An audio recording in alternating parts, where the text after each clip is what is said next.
Graça e paz. Amém? Boa noite. Vou convidar você, por gentileza, a abrir a palavra do Senhor no livro de Juízes, capítulo 13. Nós vamos ler todo esse capítulo e eu vou manter os irmãos sentados, mas eu gostaria que você lesse comigo esse capítulo e você entendesse essa história, que não é uma história de difícil compreensão, tá certo? Mas eu gostaria que você atentasse para o que vai ser lido, porque a leitura do capítulo 13 vai ser crucial para o que nós vamos falar aqui nessa noite. Todos encontraram? Vizinho a Josué, Juízes capítulo 13, nós vamos ler todo o capítulo. Diz o seguinte: os filhos de Israel tornaram a fazer o que era mal aos olhos do Senhor, e por isso ele os entregou nas mãos dos filisteus durante 40 anos. Havia um homem de Zorá, da linhagem de Dan, chamado Manoá, cuja mulher era estéril e não tinha filhos. O anjo do Senhor apareceu a essa mulher e lhe disse: eis que você é estéril e nunca teve filhos, mas você ficará grávida e dará à luz um filho. Por isso, tenha cuidado e não beba vinho nem bebida forte, e não coma nenhuma comida impura, porque eis que você ficará grávida e dará à luz um filho sobre cuja cabeça não passará navalha.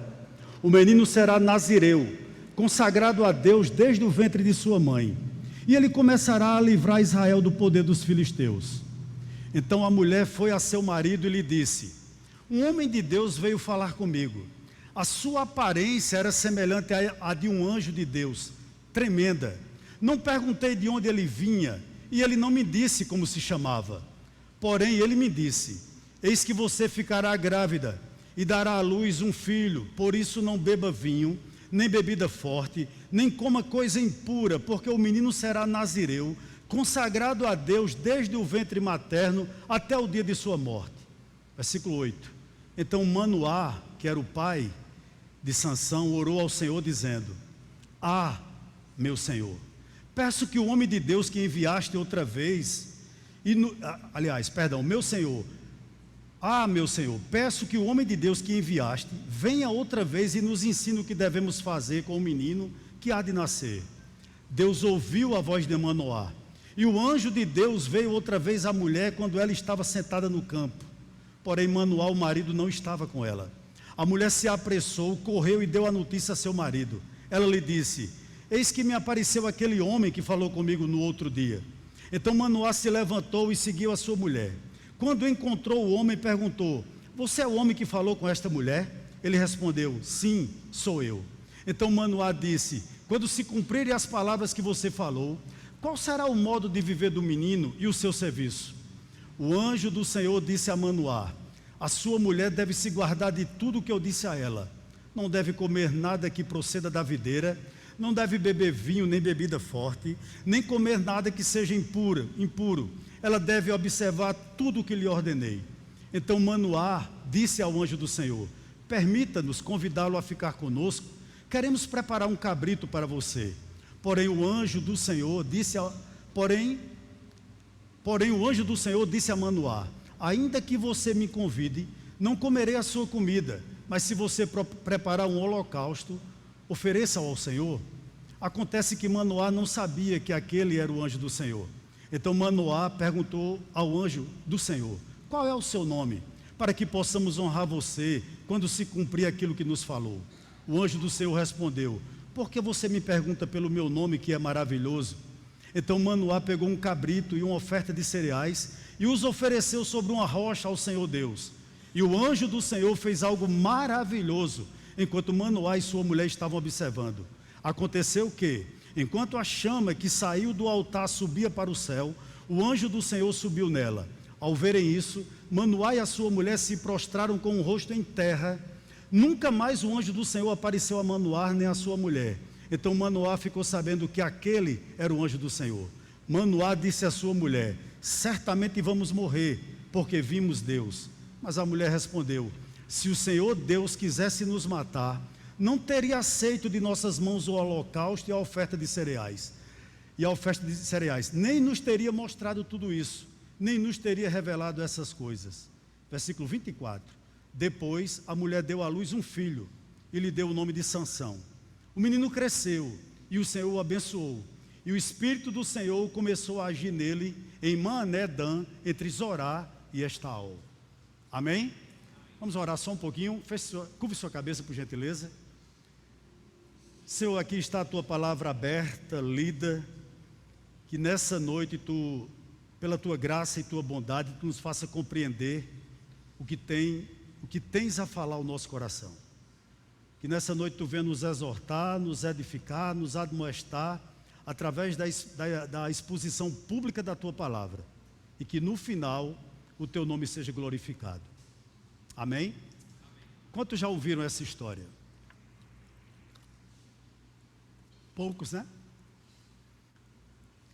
Antes de nós entrarmos no texto, interessante que esse capítulo 13 é a triste história de um herói que andou o tempo todo cego e morreu cego. Uma coisa me chamou a atenção quando eu meditava nesse texto. Quem de nós que aqui estamos que não tivemos heróis? Aliás, os heróis, eles marcam as nossas vidas. Interessante que ontem meu neto Davi entrou lá em casa com a capa e a roupa de Batman. E Batman foi um dos meus heróis. E hoje é herói de um dos meus netos. Então, possivelmente muitos de nós que estamos aqui, nós tivemos heróis. Sejam ele um Homem-Aranha, seja ele em Batman, seja Hulk, seja algum deus da mitologia grega, não sei, Thor, por exemplo. Mas com certeza a maioria de nós que estamos aqui, nós tivemos heróis. Mas é interessante que esse personagem bíblico que nós vamos meditar sobre a sua biografia aqui nessa noite, ele se diferencia muito dos heróis de quadrinhos, por exemplo. Por quê? Porque Batman, Homem-Aranha, até mesmo Robin Hood, são ficções. Eles viveram em histórias fictícias. Porém, a história desse herói aqui, ela foi verdadeira. Ela foi real. A ponto dele estar lá citado na Galeria da Fé de Hebreus capítulo 11, Sansão é citado como um dos heróis da fé. Eu dividi essa mensagem nessa noite em 3 partes. E a primeira parte, eu não vou expor todo o capítulo 13, mas eu vou elencar, pontuar algumas coisas que eu penso que é relevante para nossas vidas nessa noite. A primeira coisa que eu gostaria de lhe dizer é o seguinte: que Sansão teve um começo promissor. Por que eu posso afirmar isso? Porque com base em Juízes capítulo 16, verso 6, a Bíblia vai dizer que não havia rei em Israel. E cada um fazia o que dava certo. Ou seja, não existia verdades absolutas. Não havia marcos. Não havia uma verdade para ser dita de forma absoluta a ninguém. Então o povo de Israel vivia do seu modo, da sua maneira, da maneira como achava. E por que eu digo que Sansão teve um começo promissor? Porque em um tempo de apostasia, em um tempo de esfriamento espiritual, em um tempo, irmãos, de acomodação com o pecado. Veja o verso 1, vamos reler o verso 1. Os filhos de Israel tornaram a fazer o que era mal ao Senhor, aos olhos do Senhor, e por isso ele os entregou nas mãos dos filisteus 40 anos. Veja como o povo de Deus estava acomodado. Já fazia 40 anos que eles tinham adotado um modo pagão de viver, e estavam satisfeitos com isso, estavam acomodados com isso. E o que acontece aqui nessa história? Deus vai usar a fraqueza de Sansão contra ele mesmo, para que ele se liberte dos seus próprios pecados, e assim deixe de ser, por exemplo, egoísta, narcisista, e comece a pensar um pouco no seu povo, que também precisava se divorciar do modo pagão de viver dos filisteus. Isso me chamou muito a atenção. E o que é pior, irmãos? O que é pior aqui nessa história é que Israel estava vivendo uma crise espiritual terrível, mas não se dava conta disso. Não se dava conta disso. Eles viviam num estádio de cegueira extrema, mas não atentava para isso. E infelizmente eu tenho que lhe dizer algo aqui nessa noite. Não é diferente a realidade de muitas igrejas, de muitos cristãos atualmente. Estão cegos. Estão há muitos anos, irmãos, acomodados com a vida fria, com a apostasia, com a cegueira em que vivem. Mas interessante, Deus proporciona duas coisas extraordinárias a Sansão. Primeiro, Deus permite que Sansão nasça em um tempo de crise. Isso é maravilhoso. E você diria, por quê? Porque na crise existem duas possibilidades para alguém na hora de uma crise. A primeira é a seguinte: você pode se entorpecer com aquilo, você pode se acomodar, você pode se amoldar, mas também você pode tentar mudá-la. Sansão, infelizmente, resolveu se entorpecer com ela e viver como um filisteu. Repito, apesar do começo promissor que teve. O que é digno de nota aqui nessa noite? Isso é válido para todas as áreas da nossa vida. Para o seu ministério, para a sua família, para o seu trabalho, para a sua vida cristã. Você pode, mesmo num tempo de crise, tentar mudar, tentar ser diferente. E você também pode se acomodar. Pode viver da maneira como o mundo, por exemplo, quer que você viva. Mas existe ainda, ao meu entender, uma grande coisa que Deus proporcionou a Sansão. Em um tempo de apostasia, em um tempo de esfriamento espiritual, Deus permitiu que Sansão nascesse num lar piedoso. Coisa rara naquele momento. Coisa rara naqueles tempos. Atente para isso. O tempo dos juízes foi um tempo de 300 e poucos anos. Algo em torno de 300 anos. E nesse período, é como se Deus, irmãos, pontuasse um lírio no meio de um lamaçal tremendo. Que lírio era esse? A casa do pai de Sansão. Veja que coisa maravilhosa. Imagine comigo nessa noite ser crente em um contexto totalmente pagão, ser crente num mundo secularizado, ser crente num povo que não tinha ou não possuía verdades absolutas. Não existia marcos, não existia temor, e aquele lar, talvez muito humilde, conseguiu isso, pela graça de Deus, é claro. Eu chamo a sua atenção para o verso 2 até o verso 4, eu vou reler. Havia um homem de Zorá, da linhagem de Dan, chamado Manoá, cuja mulher era estéril e não tinha filhos. O anjo do Senhor apareceu a essa mulher e lhe disse: eis que você é estéril e nunca teve filhos, mas você ficará grávida e dará à luz um filho. Por isso tenha cuidado e não beba vinho nem bebida forte, e não coma nenhuma comida impura. Num tempo, irmãos, raro de Deus falar com o seu povo, Deus aparece ou se manifesta a essa mulher, dando a essa mulher orientação divina, de como ela deveria se comportar na gravidez, e mais, que educação ela deveria oferecer ao seu filho, como seu filho devia ser criado, e mais, Deus faz uma promessa a essa mulher, de um filho, mesmo sendo estéril. Veja que coisa maravilhosa. Mas eu chamo a sua atenção para o verso 8 até o verso 13. E aqui está uma coisa digna de nota desse lar piedoso. Olha o que nos diz o texto. Que Manoá orou ao Senhor dizendo: ah, meu Senhor, eu peço que o homem de Deus que enviasse outra vez, que venha outra vez e nos ensine o que devemos fazer com o menino que há de nascer. Pare um pouquinho aqui. Eu vejo aqui um pai, um homem chamado Manoá. Interessante, né? Manoá significa, o nome significa lugar de descanso. Possivelmente o pai de Sansão era alguém sereno. Possivelmente o pai de Sansão era alguém quebrantado. O próprio nome dele faz uma propaganda dele próprio. E num tempo de esfriamento espiritual, nós encontramos um homem apesar da apostasia que vivia ao seu redor, orando, buscando a face de Deus em oração, preocupado com um filho que ainda ia nascer, que educação ele iria dar àquele filho, qual seria a orientação que Deus, não ele, mas que Deus tinha para o filho dele. Veja que coisa, irmãos, maravilhosa. Eu vou criar meu filho como, Senhor? Esse filho que tu prometesse à minha mulher, como é que eu devo criá-lo?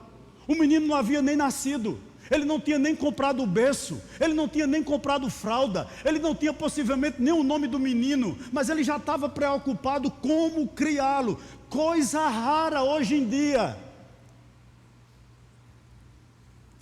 da gente se preocupar com nossos filhos, se nossos filhos vão servir ao Senhor ou não. Veja que coisa interessante. E outra coisa que eu vejo nesse lar, uma mulher sábia. A mãe de Sansão era uma mulher sábia.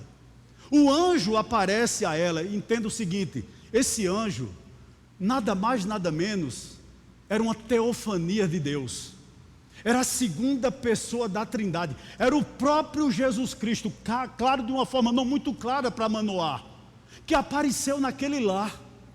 A maioria dos teólogos concordam com isso, e falou com ela, falou com a mulher dele. Por que isso é tão maravilhoso? Porque quando ele aparece, do verso 21 até o verso 23, havia uma crença que se você visse Deus, você iria morrer. E Deus se manifesta naquele lá, através dessa teofania, uma manifestação de Deus, né? E aí o Manoá pensa, olha, nós vamos morrer, porque Deus se revelou para nós. Mas que mulher sábia, olha o que ela diz no verso 21 em diante. Diz o seguinte, olha, nunca mais o anjo do Senhor apareceu a Manoá nem a mulher. Então Manoá ficou sabendo que aquele era o anjo do Senhor. Manoá disse à sua mulher, certamente vamos morrer porque vimos Deus. Mas a mulher respondeu, se o Senhor Deus quisesse nos matar, olha que mulher sábia, não teria aceito de nossas mãos o holocausto e a oferta de cereais, nem nos teria mostrado tudo isso, nem nos teria revelado essas coisas. O que é que ela está dizendo aqui? Eu acho que ela pegou nos braços de Manoá e disse o seguinte, querido, ele vai nos dar um filho para a glória de Deus. A nossa família vai viver de agora em diante para ser bênção para o nosso povo. Nós e o nosso filho, nós seremos um meio de Deus libertar esse povo dos filisteus. O nosso povo vai ser liberto através da nossa casa. Nossa casa foi consagrada pelo Senhor, Manoá, para que nós sejamos bênção nesse mundo que jaz no maligno. Eu estou parafraseando, irmãos, claro. Mas ela está dizendo ao marido dela, aquietando o coração do marido dela. Em que sentido? De que a família dela era uma bênção, e ia ser uma bênção o filho dela também. Mulher sábia, que não constrói abismo, mas constrói pontes, que faz com que o marido, que muitas vezes talvez faltasse discernimento, como falta em todos nós, tivesse uma decisão sábia acerca do filho que ia nascer, e não visse aquilo que Deus estava dando como uma bênção, como uma maldição. Eu achei isso fantástico. E o que me chama a atenção aqui, é que a gente, nesse lar aqui, a gente percebe, no lar onde Sansão foi criado, algumas coisas que faltam em muitos lares que se dizem cristãos. Primeiro, diálogo. Eles conversavam entre si. Havia uma porta aberta entre o marido e a esposa e o marido. Há quem diga que a comunicação é o oxigênio da família. E havia diálogo nessa família, havia discernimento. Aquela mulher sabia discernir qual a vontade de Deus para a família dela. Outra coisa, crédito à palavra.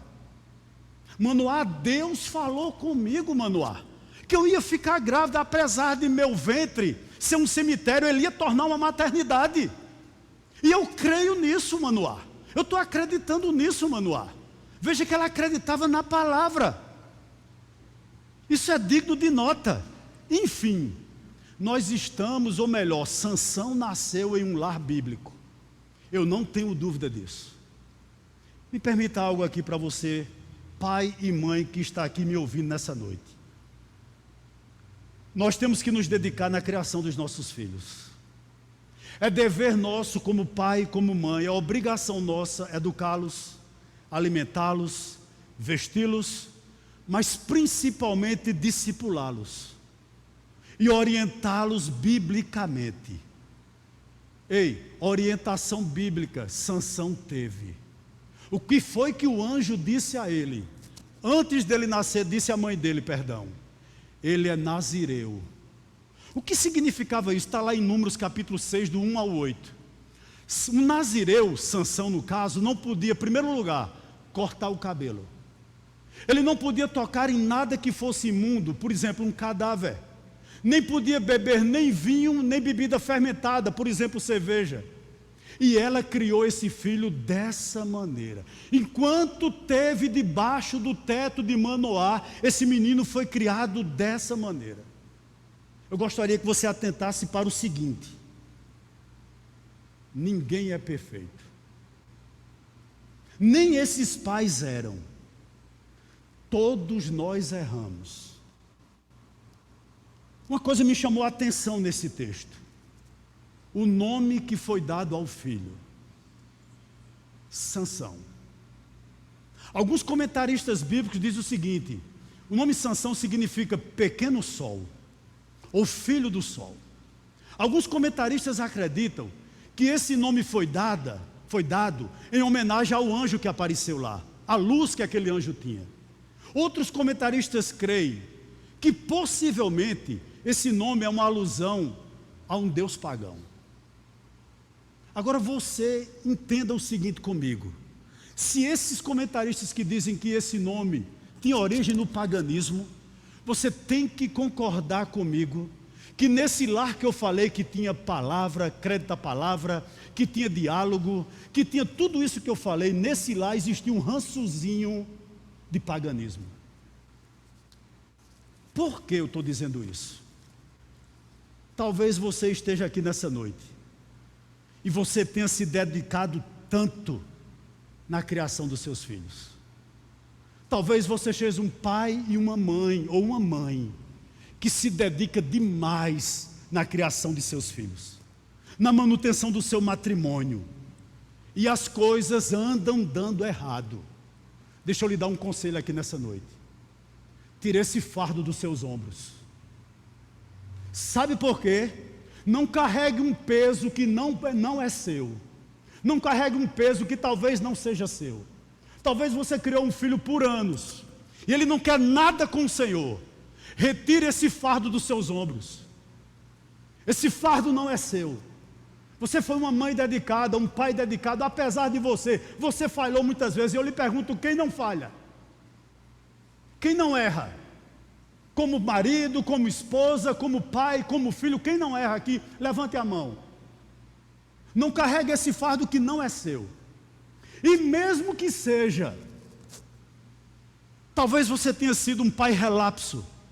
Talvez você tenha sido uma mãe que não deu muita ênfase à criação dos seus filhos. Você deve ter se dedicado em outra área na sua família. Mesmo que você tenha falhado como pai ou como mãe ou como filho, deixa eu lhe dar um conselho aqui nessa noite. Coloque essa falha na cruz do Calvário. Sabe por quê? Porque você já foi perdoado e perdoada. O Evangelho nos livra de julgo humano. Nos livra de julgo humano. Você foi perdoado. Você acredita nisso? Louvado seja Deus. Talvez você não foi um pai fantástico como Manoá. Não existe. Você não foi uma mãe perfeita como a mãe de Sansão. Não existe, ela também não era. Livre-se disso nessa noite, porque em Cristo você foi perdoado. Segundo ponto dessa mensagem. Interessante, né? Possivelmente o escritor sagrado que escreveu o livro dos Juízes foi Samuel. E o escritor sagrado sai da cena do lar, do ambiente onde Sansão foi criado, para nos mostrar as suas escolhas. O segundo ponto da nossa mensagem nessa noite é essa: as escolhas de Sansão. Eu chamo a sua atenção para o capítulo 14. Nós vamos ler do verso 1 até o verso de número 4. Vamos lá? Diz assim o texto sagrado: Sansão foi a Tímina, onde viu uma das filhas dos filisteus. Voltou para casa e disse a seu pai e a sua mãe: eu vi uma mulher em Tímina, das filhas dos filisteus, e agora gostaria que a buscassem para ser a minha esposa. Porém o seu pai e a sua mãe lhe disseram: será que não há mulher entre as filhas de seus parentes, ou entre todo o nosso povo, para que você tivesse de ir procurar uma esposa no meio dos filisteus, aqueles incircuncisos? Mas Sansão disse a seu pai: busque essa mulher para mim, porque é só dela que me agrado. Mas o seu pai e a sua mãe não sabiam que isso vinha do Senhor, pois este procurava ocasião contra os filisteus, porque naquele tempo os filisteus dominavam sobre Israel. As escolhas de Sansão. Repito, o escritor sagrado sai do lar de Sansão para nos mostrar como Sansão fazia suas escolhas no mundo. Isso é interessante demais. O que é que eu gostaria de dizer aqui a você? Nós não criamos filhos, ou nós não temos cônjuges para viver 24 horas num ambiente como esse. Não. Nós criamos filhos para a vida. Nós casamos baseado em algo chamado confiança. Se um relacionamento não tem isso, está fadado ao fracasso. Interessante que o mundo é apresentado a Sansão, né? E o que me chama a atenção aqui no verso 1 é que diz o seguinte: que ele foi a Tímina, ficava a 7 quilômetros de onde ele morava. Sansão saiu de casa e foi fazer uma visita a Tímina. Interessante, se você for pesquisar mais um pouquinho, a região de Tímina era uma região produtora de uva. Lá era feito muito vinho. E por favor, não venha me dizer que Sansão foi para Tímina fazer turismo. A Bíblia não diz, mas eu acredito que Sansão foi lá tomar um bom gole de vinho, se debruçar diante de uma garrafa e beber um bom gole de vinho, a ponto dele olhar para uma filisteia, para uma filha dos filisteus, e dizer: eu vou namorar com essa moça, e voltar para casa firme com essa resolução no coração. O que me chama a atenção aqui,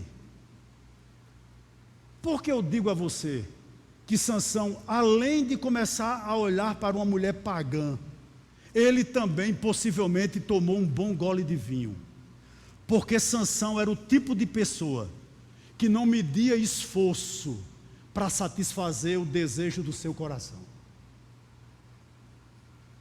Sansão não tinha compromisso com o povo dele. Sansão não tinha compromisso com os pais dele. Sansão era um egoísta, um narcisista na realidade. Sansão era um arruaceiro. Veja que triste. Quando o mundo lhe é apresentado, ele coloca as garras de fora e diz: Sansão é isso aqui. Depois que saiu debaixo do teto de Manoá, ele se revelou quem realmente ele era. Interessante, né? Quem peca deveria sofrer só, mas nunca é assim. Quem erra envolve as pessoas que mais amam ele. Olhe para o verso 3 do capítulo 14. Olha o choque dos pais de Sansão.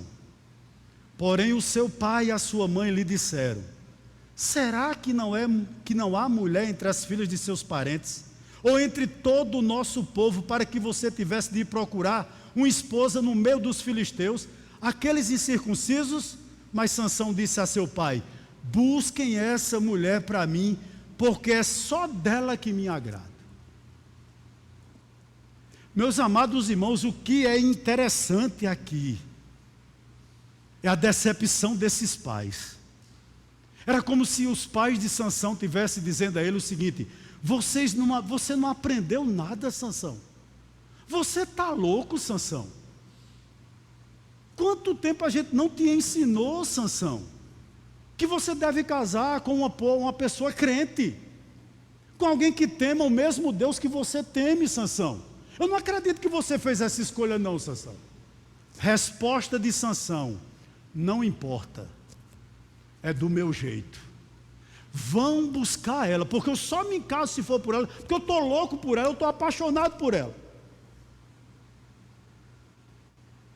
Talvez algumas pessoas aqui se familiarizem com essa narrativa.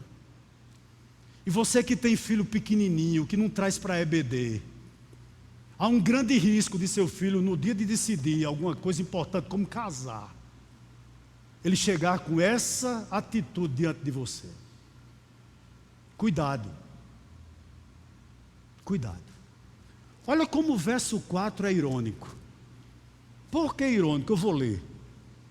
Mas o seu pai e a sua mãe não sabiam que isso vinha do Senhor, pois este procurava ocasião contra os filisteus, porque naquele tempo os filisteus dominavam sobre Israel.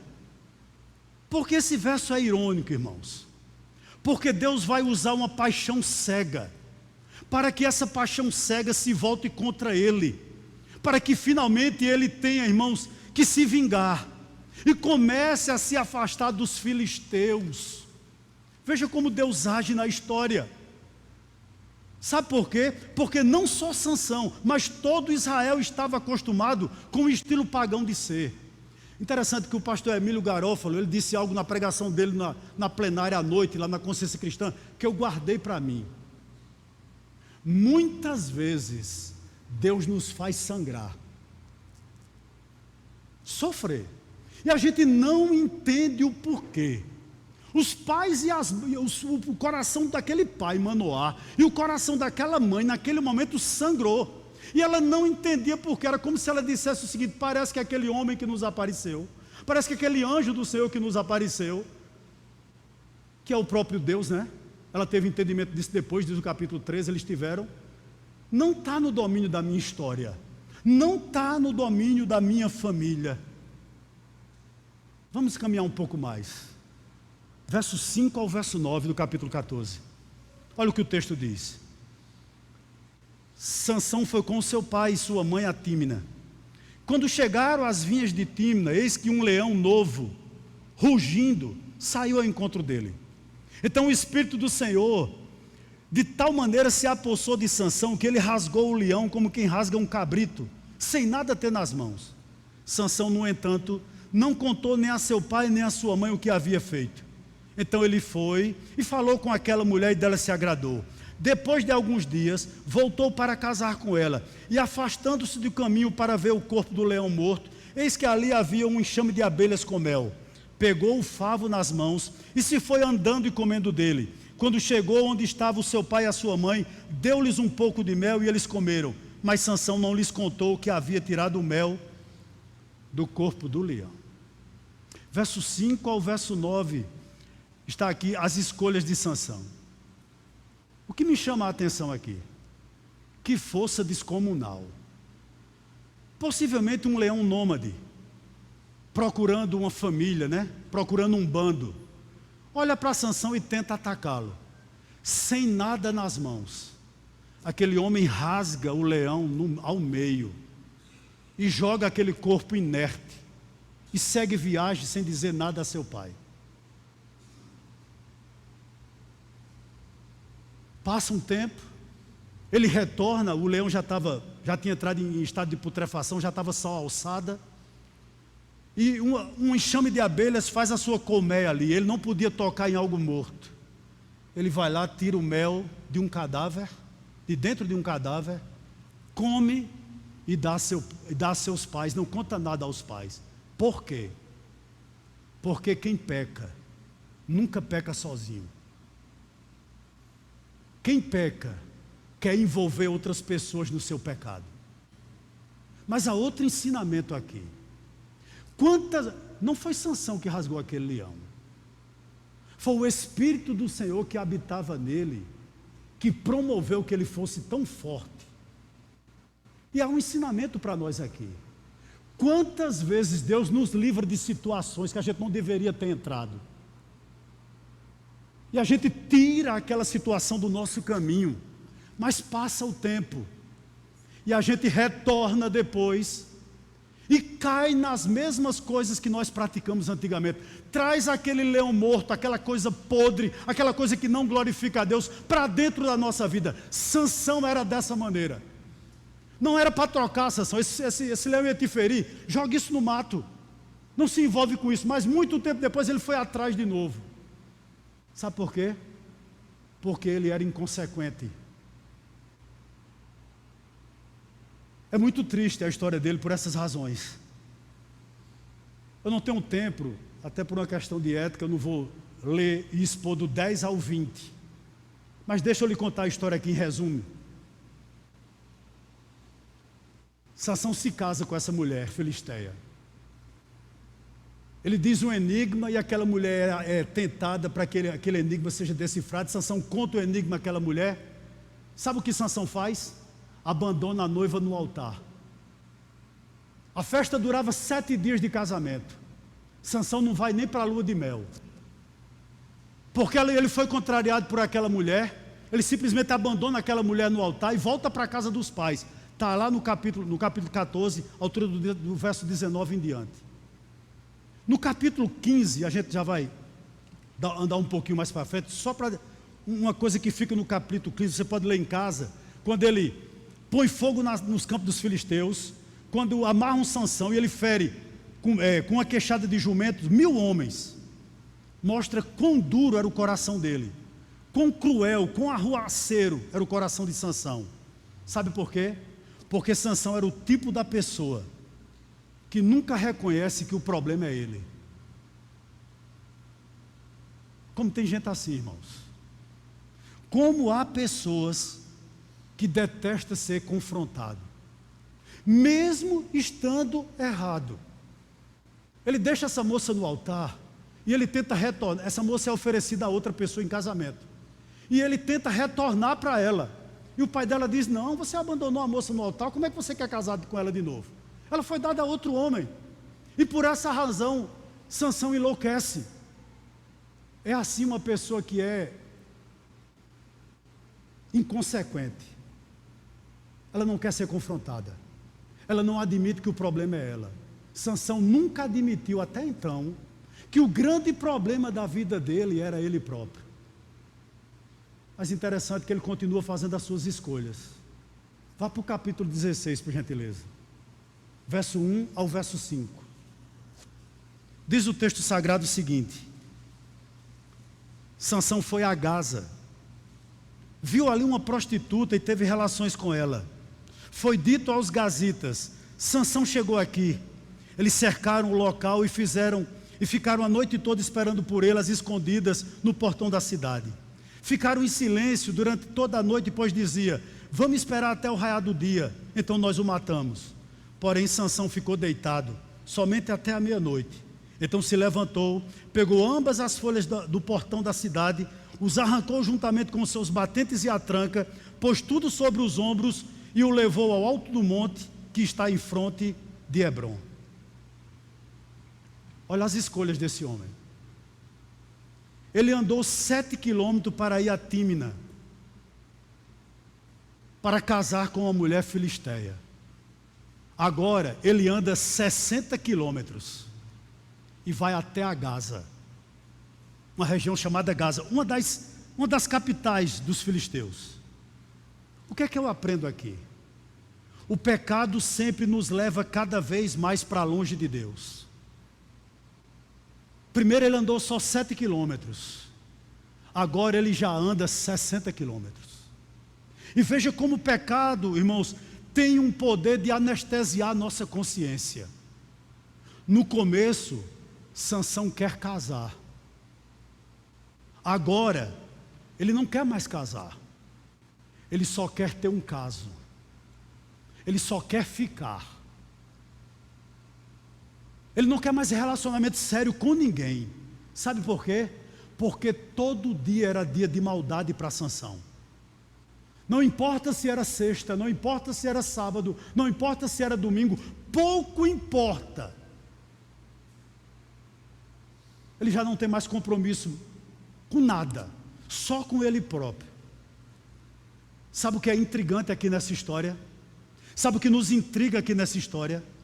é o fato de que o homem mais forte fisicamente da história é ao mesmo tempo classificado entre os mais moralmente fracos. O que é que eu quero dizer a você aqui nessa noite? O pecado, ele não teme posição eclesiástica. O pecado, ele não teme posição social. O pecado, ele não respeita se você é nobre ou não. O pecado não respeita se você é intelectual ou não. O pecado não respeita nada disso. Diante dele, todos nós somos fracos. O que me chama a atenção aqui, irmãos, é que aquele homem vai na frente da cidade.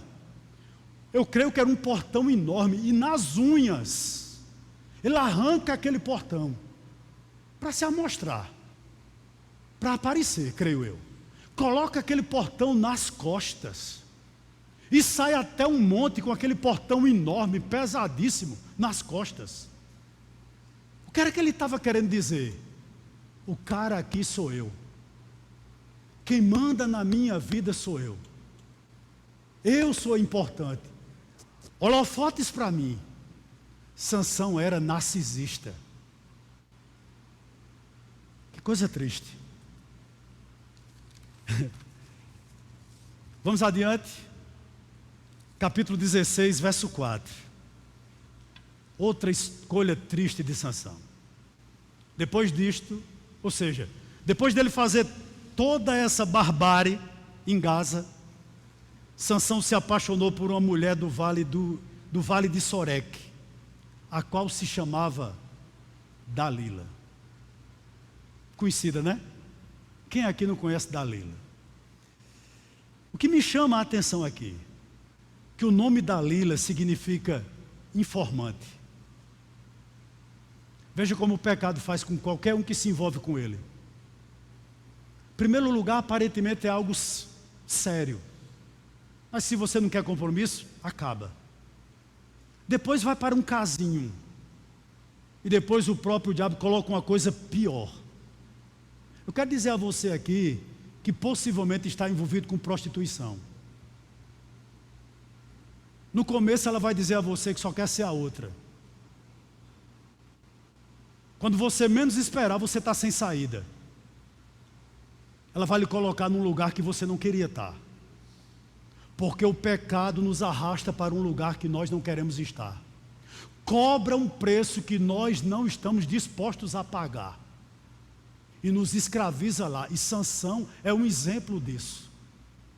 Ele se apaixonou por essa mulher. E eu lhe pergunto uma coisa, quando eu meditava, eu fazia essa pergunta para mim mesmo. Por que essas coisas foi uma constante na vida de Sansão? Por quê? Eu conversava com isso com o pastor James hoje de meio-dia lá em casa. Porque Sansão começou a relativizar tudo que ele aprendeu na casa dos pais. Talvez você, como eu, não tenha nascido num lar bíblico. Mas Deus lhe deu a oportunidade de congregar numa igreja bíblica. E você tem relativizado os ensinamentos da sua igreja, dos seus pais crentes. E quando a gente faz isso, a gente fica um Sansão na vida. Relativiza a Bíblia, relativiza a igreja, relativiza os pais, relativiza as lideranças. Isso é claro aqui. O que é que eu aprendo? Sansão foi a Tímina, onde possivelmente bebeu vinho, onde se apaixonou por uma mulher pagã. Ele quebrou outro voto ao tocar em um cadáver do leão, daquele cadáver que estava morto, evidentemente, desculpa a redundância. Ele tocou naquele cadáver, né? Então ele já quebrou 2 votos aqui. Lembre-se que no casamento dele ele deu um banquete também, regado a vinho, ele deve ter tomado uma grande. Aqui é apresentado Sansão, quando ele está com Dalila, quebrando 2 votos. Bebeu bebida forte ou vinho, e tocou num animal impuro. Ele não podia fazer isso. Agora eu faço uma pergunta para você. Se ele já havia quebrado 2 votos, dos votos de Nazireu, Por que Sansão mantinha o cabelo grande? Por que Sansão não cortava o cabelo? Vou lhe dizer por quê. Porque o cabelo grande era o único sinal visível de que ele pertencia ao Senhor. O cabelo grande para o povo era o único sinal visível de que Sansão continuava crente. É tanto que ele diz isso a Dalila, capítulo 16, que nós estamos meditando aqui, verso 17. Presta atenção lá no 16, verso 17. Olha o que ele diz. Então ele contou o seu segredo dizendo: nunca foi passada uma navalha na minha cabeça, porque sou nazireu, consagrado a Deus desde o ventre da minha mãe. Se o meu cabelo for cortado, a minha força irá embora. Ficarei fraco e serei como qualquer outro homem. Interessante isso aqui. Sansão é o tipo do crente que faz tudo errado a semana todinha. E no domingo pega a Bíblia, bota debaixo do braço e pousa de crente. Sansão é o tipo de pessoa que ele acha que o fato de estar dentro de uma igreja, fazer parte de uma comunidade cristã, faz dele um crente. Mas que coisa triste. Deus já havia se afastado de Sansão há tempo e ele não percebia isso. O cabelo grande de Sansão era só para dizer o seguinte, entre aspas: eu sou de Jesus. Eu sou crente, eu sou cristão, ainda estou indo à igreja. Eu acho isso triste, irmãos. O grande problema desse homem é o seguinte: Deus já não estava mais com ele e ele não se dava conta disso. O que é que eu quero dizer aqui a você? Porque a narrativa dessa história nessa noite, para lhe dizer que não seja um Sansão, que não quebre todos os votos, que não quebre tudo aquilo que você aprendeu, que não despreze tudo que seus pais lhe ensinou, que não despreze tudo que a igreja tem lhe ensinado. Não se torne um Sansão. Eu tenho certeza do que eu vou dizer aqui nessa noite: o seguinte: Deus está lhe chamando hoje para o compromisso. Deus está lhe chamando hoje para se posicionar. Deus está lhe chamando hoje para, no seio da sua família, você se levantar e para libertá-la. Eu creio que Deus já cansou com alguns aqui, irmãos, de você ter sua vida medíocre, de você ter abandonado como você começou seu primeiro amor. Deus está chamando hoje você para recomeçar, para rever atitudes, para rever coisas que você tem quebrado, e pelo fato de você estar aqui hoje à noite, você deixar transparecer que você ainda é crente, e muitas pessoas aqui sabem que não é mais, que você precisa abandonar pecado, confessar seus pecados e voltar-se para o Senhor. Deus está chamando pessoas aqui hoje à noite para isso. Pastor, por que você está dizendo isso? Porque Deus tratou com esse homem. Eu não queria passar por isso, embora eu passei e você também tenha passado. Olha como Deus tratou com Sansão. Graças a Deus que Deus tratou com ele. A partir do verso 18 a gente encerra até o verso 31. Olha o que diz. Depois de algumas tentativas, quando Dalila viu que ele lhe havia contado o seu segredo, mandou chamar os governantes dos filisteus, dizendo: venham mais essa vez, porque ele agora me contou o seu segredo. Então os governantes dos filisteus vieram até ela e trouxeram com eles o dinheiro. Dalila fez com que Sansão dormisse no colo dela, e tendo chamado um homem, mandou raspar-lhe as 7 tranças da cabeça, e assim começou a subjugá-lo. Sansão havia perdido a sua força. Então ela gritou: Sansão, os filisteus vêm vindo ali, vêm vindo aí. Ele despertou do sono e disse consigo mesmo: vou sair como nas outras vezes e me livrarei. Mas ele não sabia ainda que o Senhor já se havia retirado dele. Verso 21. Então os filisteus o agarraram, furaram os olhos dele e o levaram para Gaza, amarraram-no com correntes de bronze e o puseram a virar um moinho na prisão. Pare um pouquinho aqui nessa noite. Os filisteus, eles eram peritos na área metalúrgica. Depois que Sansão teve o cabelo raspado, eu creio que algum filisteu deve ter pego, depois de prendê-lo, aquela lança, e enfiado, vazado, os 2 olhos de Sansão. Sabe quem estava cegando? Sabe quem estava cegando Sansão? Deus. Pastor, realidade. Quando aqueles olhos foram vazados, era Deus falando com ele, para que Sansão entendesse a realidade dele, que ele sempre foi cego. Sansão, você sempre foi cego, você nunca enxergou, Sansão. Foi preciso você chegar aqui, para você reconhecer que você era cego. Outra coisa me chama a atenção no verso 21, olhe para ele. Os filisteus o agarraram, furaram os olhos, e o levaram para Gaza, amarraram-no com correntes de bronze, e o puseram a virar um moinho na prisão. Você sabe o que é isso? Era uma pedra enorme, gigantesca, movida por 2 bois ou dois burros, para moer trigo, para moer cereal. Então colocaram Sansão naquele círculo ali, para que ele sozinho rodasse aquela pedra. Quem colocou Sansão ali, depois de vazar os olhos dele? O próprio Deus. Amarrado com correntes, rodando aquela pedra enorme. O que era que Deus estava falando com ele? Sansão, tu sempre fosse escravo.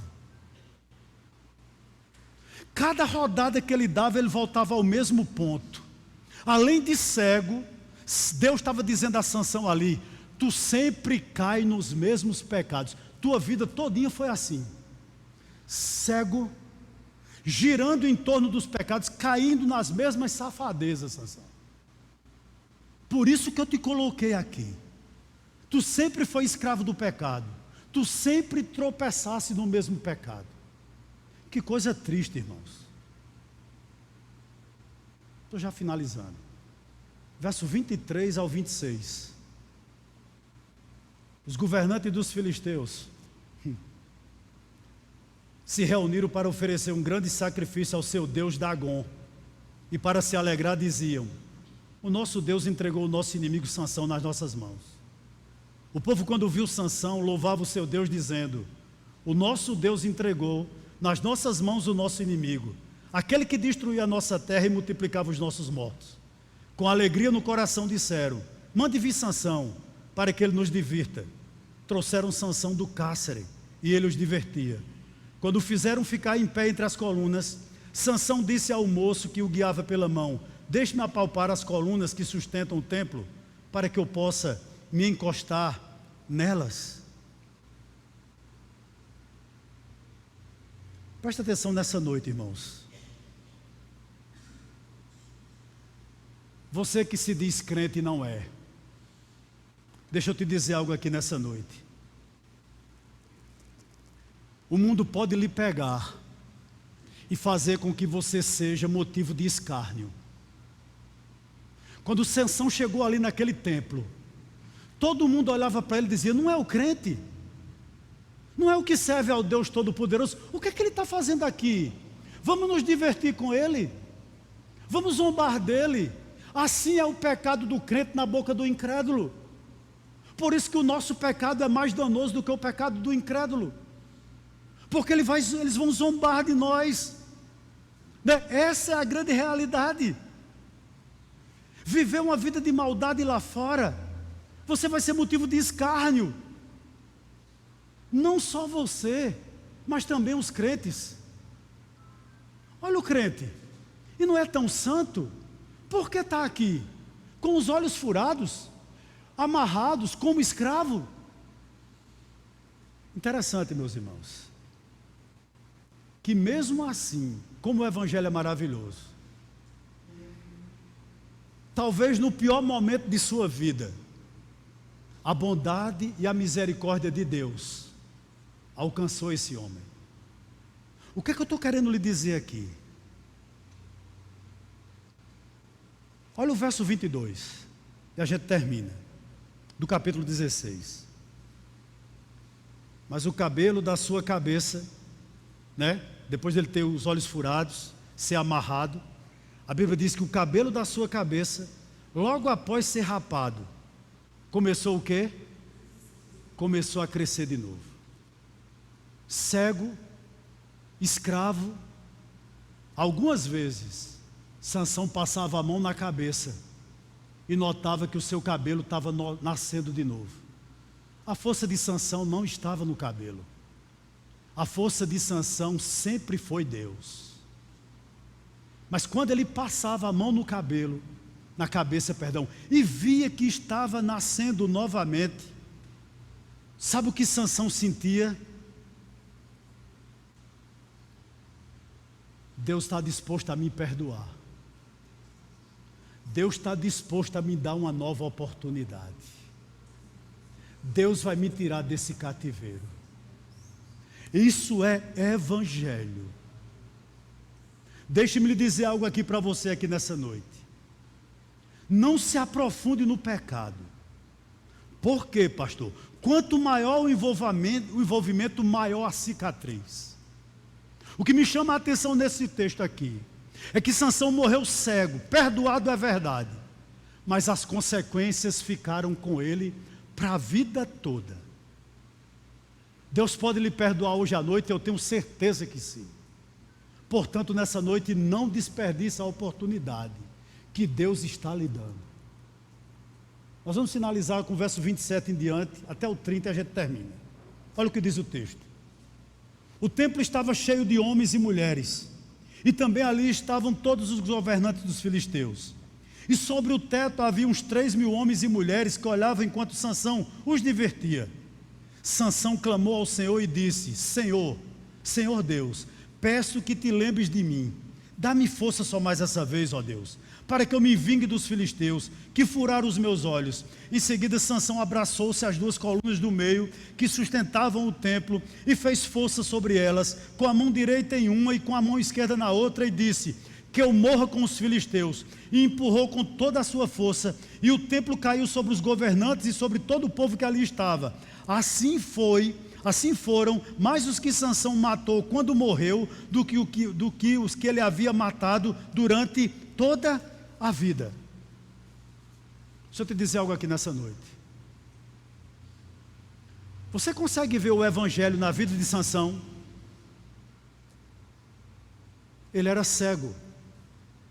Mas finalmente, quando ele ficou literalmente cego, ele começou a ver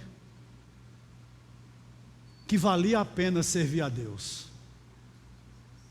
Outra coisa que me chama a atenção: ele era escravo do pecado, mas Deus o libertou quando ele realmente retornou para ele. Ele se tornou uma pessoa livre. E outra coisa que muito me chama a atenção aqui: a primeira missão da igreja não é fazer missões. Não é. A primeira missão da igreja é morrer. Quando nós morrermos para nós mesmos, nós levaremos mais Deus a sério. Quando nós morrermos para esse mundo que está aí, a gente vai começar a se envolver com as coisas do Senhor. A primeira missão da igreja é morrer. A principal missão da igreja é morrer. Eu termino contando a você uma historinha. Eu não sei se você já leu sobre o esquimó.